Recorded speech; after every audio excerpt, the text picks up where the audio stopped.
26/11 मुंबई में हमला हुआ है। 10 आतंकवादियों ने मुंबई में कई होटलों पर अपना निशाना बनाया है। मुंबई में ऐसा क्या हो गया जो हमें बुलाया गया? ऐसे ही हम घुसे, खून चारों तरफ, खून ही खून था।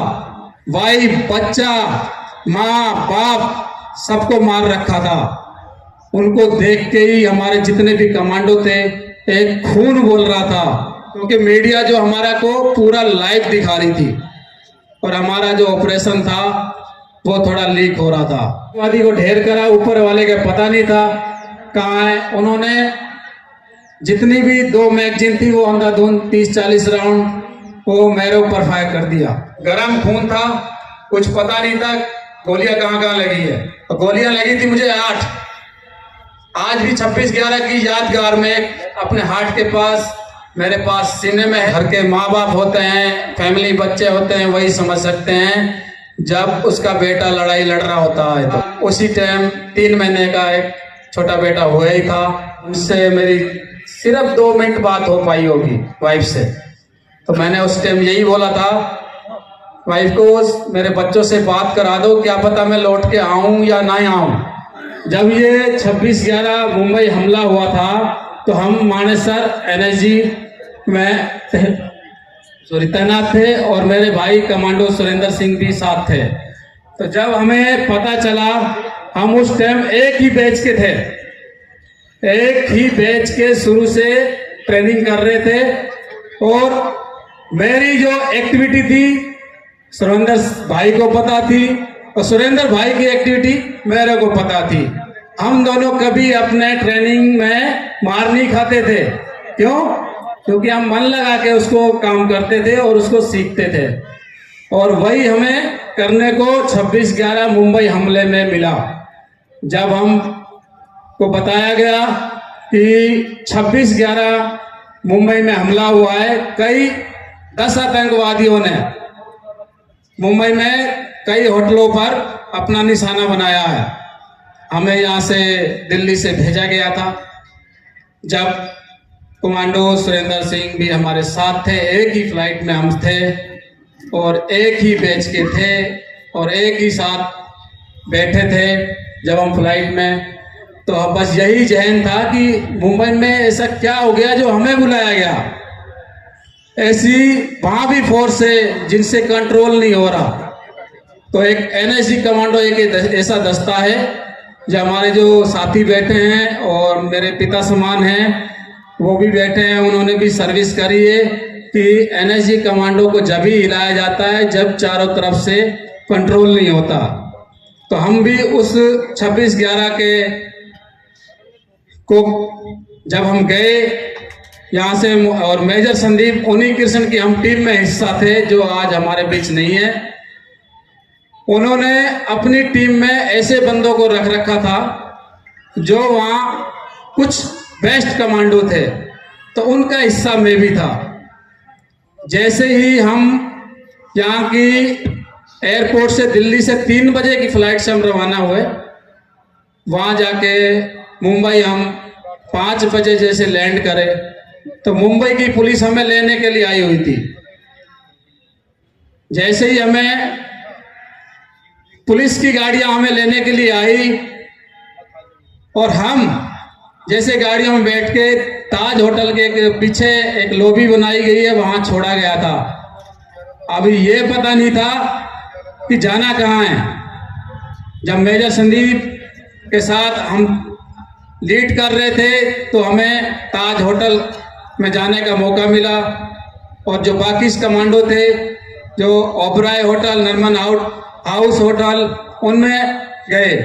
जैसे ही हम सुबह 6:30 बजे के करीब ताज होटल में घुसे तो वहाँ जो ऐसा भयानक मंजर था वो आपके सामने मैं बयान नहीं कर सकता, क्योंकि वहाँ इतने आतंकवादियों ने, वहाँ सिर्फ 4 आतंकवादी थे और बाकी 2-2 और जगह निशाना बना रखा था होटलों में। जैसे ही हम घुसे, खून चारों तरफ, खून ही खून था और भोली भाली जनता को निशाना बना के रखा हुआ था। आप सोच नहीं पाएंगे, ऐसे भी थे जो एक ही फैमिली से वाइफ, बच्चा, माँ, बाप सबको मार रखा था, उनको देख के ही हमारे जितने भी कमांडो थे एक खून बोल रहा था। जैसे ही हम अंदर गए और हमारे ताज के जो सिक्योरिटी इंचार्ज थे उन्होंने बताया कि सीढ़ियों के माध्यम से ऊपर गए हैं, तो ताज होटल में इतने रूम थे कि कोई ये नहीं सोच सकता कि किस कमरे में घुसे होंगे। और जो हमारे एनएसजी कमांडो की सिखलाई दी जाती है उसी के हिसाब से हमने सारे रूम को सर्च करना शुरू करा। और एक दिन से भाई साथ होने के बाद कुछ भी नहीं खाया हमने, भूखे प्यासे चल रहे थे। और मेजर संदीप उन्हीं कृष्ण का एक ही था कि किसी को टच नहीं करना, किसी को फ्रिज, जैसे फ्रिज बोलते हैं ना, उसको खोलना नहीं, कहीं भी आईडी और बम लगा हो सकता है। तो उसी के नेतृत्व में हम चल रहे थे। जैसे ही हम आगे बढ़ते गए तो हम वहां से अकेले ही हमने 15-20 बंदों को बाहर निकाला था जो अंदर फंसे हुए थे, क्योंकि वहां ऐसे बंदे थे जो बाहर से भी आए हुए थे और डर के मारे गेट नहीं खोल रहे थे, रूम के अंदर छुपे हुए थे। और आतंकवादी से जिनको पूरा बाहर से, जो पाकिस्तान से उनको आदेश मिल रहा था, जो हमारी कमांडो की जो एक्शन था वो सब देख रहे थे। जो हमारी गतिविधि थी उसको वो अंदर टीवी में देख रहे थे। क्यों?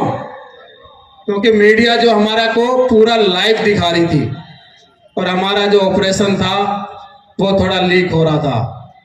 हमारे जो कमांडिंग अधिकारी थे, जब उनको बताया गया कि भाई ऐसे जो मीडिया हमको लाइव दिखा रही है और आतंकवादियों को सामने हमारी पोजीशन सब कुछ पता चल रहा है, तो हमारे जो अधिकारी लोगों ने बात करी मीडिया से, उनको बताया कि जो हमारा लाइव ऑपरेशन है उसको आप लाइव ना दिखाएं, हमारी जो पूरी गतिविधि है उनको पता चल रही है। तो उन्होंने हमारे अधिकारियों की बात मानी और वही हुआ। जैसे जैसे हम अंदर घुसते गए और मीडिया ने वो पूरा कवरेज आधा घंटा लेट दिखाया। लेट दिखाने का मकसद यही था, वो लेट दिखाएंगे तो हम उतने ही जल्दी ऑपरेशन को खत्म करेंगे। और वही हुआ था, जो जल्दी से हमने ऑपरेशन खत्म करा। उस समय जैसे ही हम आगे बढ़े रहे थे तो मेजर संदीप उन्हीं कृष्ण साथ में थे, मैं उनको बोल रहा था तो वो खुद ही बोल रहे थे, सुनील आगे आराम से चलना, क्योंकि वो आतंकवादियों ने पूरी ही लाइट कनेक्शन सब कुछ अंधेरा कर रखा था, सब कुछ काट रखा था और ताज होटल में आग लगा रखी थी। जैसे ही हम सीढ़ियों के माध्यम से 6 मंजिल पर चढ़े थे, वहां एक रूम था 671 नंबर रूम। वहां पर एक मेरे साथी थे, अपने हरियाणा से ही थे, हवलदार राजवीर, वो कमांडो सुरेंद्र सिंह अच्छी तरह जानते हैं, हमारे एमएलए साहब। और जैसे ही हम दोनों आगे जा रहे थे तो संदीप सर ने बोला था कि संभल के चलना, देख के चलना, कहीं से भी फायर आ सकता है। जैसे हम आगे बढ़ रहे थे तो एक रूम से, जो रूम हमने आगे खोले उनमें से जितने भी फंसे हुए थे सिविलियन, उनको बाहर निकाला और नीचे भेजा। और जो 671 नंबर रूम था उसको काफी देर नॉक करने के बाद खोल नहीं रहा था, तो हमें अंदेशा हो गया था कि इसमें कुछ ना कुछ गड़बड़ है। तो मेजर संदीप को मैंने बताया तो उसने बोला कि देख के चलना, और रूम को कैसे क्या उनकी हरकत पता चल रही है, कुछ पता नहीं चल रही थी, क्योंकि उसने अंदर से बंद कर रखा था, अंदर हमें पता नहीं था। तो आतंकवादियों ने जैसे हमारे आगे की रो में जो कमांडो सर्च कर रही थी, उसने धीरे से अपना गेट खोला और बैरल बाहर निकाल के अपने अंधाधुंध फायरिंग कर दी। अंधाधुंध फायरिंग करने के बाद जो हमारे साथी कमांडो लोग जो आगे रूम को सर्च कर रहे थे, उसमें से कई कमांडोज घायल हो गए थे और उनको हमने नीचे भेजा। जैसे ही मेजर संदीप ने बताया उसी के हिसाब से उस गेट को हमने चार्ज लग के उड़ाया और आतंकवादी को गेट से खिड़की से नीचे जा पड़ा था।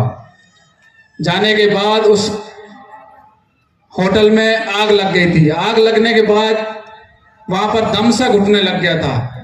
वहां पर जितने भी इंस्ट्रूमेंट थे फायर आग बुझाने के, हमने सबका इस्तेमाल करा पर आग पर काबू नहीं पाया। तो जैसे ही संदीप ने बोला कि इस पूरी टीम को नीचे लेके चलो, तो हम नीचे गए थे। तो वहां पर एक बात और मैं बताता हूं कि संदीप उन्हीं के संग जब ऐसे ही टेबल पे बैठे थे तो मैंने उनको यही बोला, सर मुझे बहुत गर्मी लग रही है। और गर्मी किस वजह से लग रही थी, जब हम अभी प्रॉपर पूरे जो कमांडो बनते हैं ना, जो प्रधान परेड होती है उसके 3 दिन रह रहे थे, उससे पहले ये हमला हो चुका था। और मैंने जो कमांड यूनिफॉर्म होती है उसी के ऊपर ब्लैक डांगरी चढ़ा रखी थी। तो संदीप ने बोला चैन खोलो और सिर्फ अपनी शर्ट निकाल के झोली में रखो। मैंने धीरे से चैन खोली और अपनी झोली में रखा, और तुरंत ही उसके बाद 2 आतंकवादियों ने बाहर सिविलियनों के ऊपर ग्रेनेड फेंक दिया। तो हमारे जो कमांडिंग अधिकारी आए उन्होंने बोला कि संदीप अपनी पार्टी खड़ी करो, अभी 2 आतंकवादी और हैं जिन्होंने ऊपर ग्रेनेड फेंक दिया है। तो संदीप ने जैसे ही मेरे को बोला सुनील फटाफट खड़े हो जाओ अपनी टीम को, जैसे ही मैं आगे चल रहा था क्योंकि मेरे हथियार पे नाइट विजन लगा हुआ था, तो बोला आपके पीछे हम सब चल रहे हैं, देख के चलना। जैसे जैसे मैं आगे बढ़ रहा था, ताज होटल में कभी किसी को जाने का मौका मिले और जमशेद जी के एक स्टेचू लगा हुआ 2nd मंजिल पर, वहां सीटियों के द्वारा हम पहुंचे और नायक बाबूलाल मेरे साथ था। जैसे जैसे हम आगे बढ़े और एक ब्लैक शीशे का दरवाजा था, जैसे हम खोलने की कोशिश करी तो आतंकवादी ने ऊपर से फायर कर दिया। आगे वाले आतंकवादी को ढेर करा, ऊपर वाले का पता नहीं था कहाँ है। उन्होंने जितनी भी 2 मैगजीन थी वो अंधाधुंध 30-40 राउंड वो मेरे ऊपर फायर कर दिया। और उसमें से जो नायक बाबूलाल था उसको सपोर्ट मिला, वो साइड लेके छलांग लगा के नीचे हो गया, मैं फंस गया था। मेरे ऊपर मैगजीन खाली करी, कुछ जो बुलेट प्रूफ जैकेट थी उस पर लगी थी, और मुझे उस समय पता नहीं था कितनी गोलियां लगी थी। जब मेरे हाथ से मैं सीढ़ियों से लुढ़कता लुढ़कता नीचे आया तो मैंने देखा मेरे हाथ से खून निकल रहा है, और मैंने उस आतंकवादियों को ऐसा महसूस करा दिया कि ये बंदा खत्म हो गया, क्योंकि मुझे पता था मैं हिलूंगा तो ऊपर से दोबारा मेरे को फायर करेगा।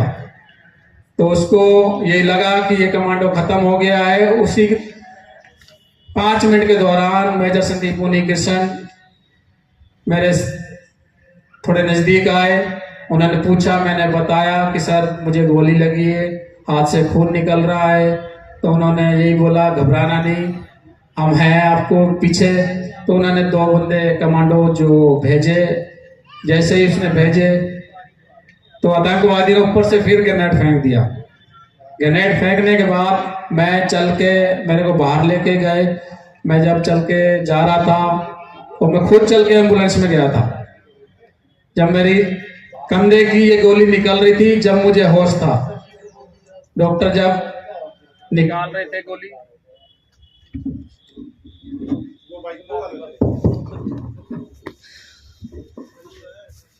जब मुंबई के डॉक्टर हेलो गोली निकाल रहे थे कंधे की, तो मुझे जब होश था उसके बाद मुझे कुछ पता नहीं था। गर्म खून था, कुछ पता नहीं था गोलियां कहाँ कहाँ लगी है, बस सिर्फ यही था कि हाथ पे लगी। और बाद में जब डॉक्टर निकाल रहे थे तो कंधे की दिखी, तो गोलियां लगी थी मुझे 8। आज भी 26/11 की यादगार में अपने हार्ट के पास मेरे पास सीने में है, और 10-12 स्प्लेंडर मेरे बॉडी में है। मुझे तुरंत हॉस्पिटल भेजा गया। आज आपको सामने खड़ा हूं, वहां मुंबई के बड़े बड़े हॉस्पिटल थे जिसकी वजह से मैं खड़ा हूं, अदरवाइज कहीं होता तो पता नहीं क्या होता। जैसे हम बॉम्बे हॉस्पिटल में पहुंचा तो मुझे 2 दिन बाद होश आया था, जब तक हमारा ऑपरेशन खत्म हो चुका था। जब कमांडो वहां 2 मेरे पास छोड़े गए थे तो थोड़ा सा होश आया था, तो मैंने सिर्फ यही पूछा था, मेजर संदीप उन्नीकरण कैसे हैं? तो उन्होंने जैसे ही बोला वो हमारे बीच नहीं रहे, तो मैं फिर बेहोश हो गया था। उसके बाद एक दिन बाद फिर होश आया, तो मेरी वाइफ से बात कराया डॉक्टर ने, क्योंकि घर पर इतना बुरा हाल था। एक जो घर के माँ बाप होते हैं, फैमिली बच्चे होते हैं, वही समझ सकते हैं जब उसका बेटा लड़ाई लड़ रहा होता है तो उनके पे क्या बीतती थी वही जानते थे। और मेरा उसी टाइम 3 महीने का एक छोटा बेटा हुआ ही था, वो भी हॉस्पिटल में था। तो मेरे जो साले साहब थे उसने सारे फ़ोन लेके अपने पास रख लिए थे, तो उनको ये था कि ऐसी कोई खबर ना आ जाए जो डायरेक्ट इनके पास पहुंचे। तो वही हुआ था।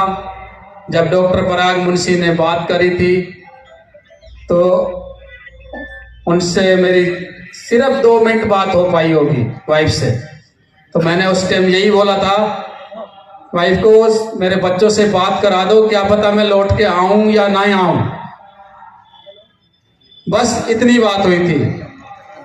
और ये हुई थी कि आतंकवादियों ने छुप के पीछे से फायर कर दिया, सामने से उनकी हिम्मत नहीं हुई।